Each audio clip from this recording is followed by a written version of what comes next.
Welcome to our channel. Today we how to download Patriot Software for tax strategy bookkeeping, complete guide step by step clearly. To download Patriot Software for tax strategy bookkeeping, first, open your preferred web browser. In the address bar, type Patriot Software and press enter.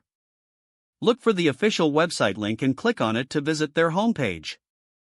Once on the homepage, locate the products menu at the top of the page.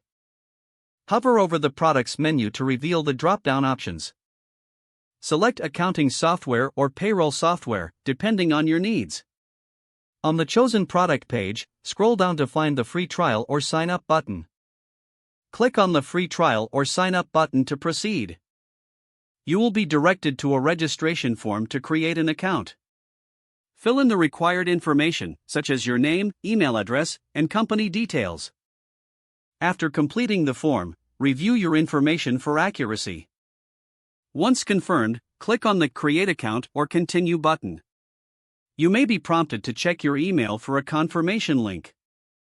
Access your email inbox and look for an email from Patriot Software.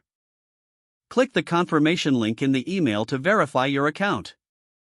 Return to the Patriot Software website using the link provided or by navigating back to the homepage.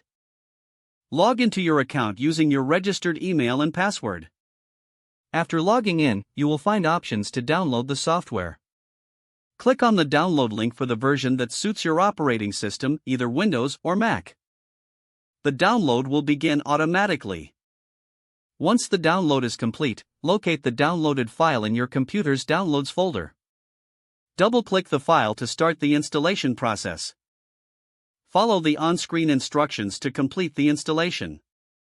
After the installation finishes, open Patriot Software using the shortcut created on your desktop. You are now ready to start using Patriot Software for your tax strategy bookkeeping. If the page does not load, refresh the browser or try again in a private or incognito window.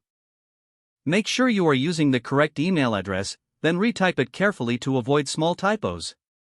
If your password is not accepted, use the reset option and create a new strong password you can remember. Don't forget to like this video and subscribe to our channel for more step-by-step tech guides.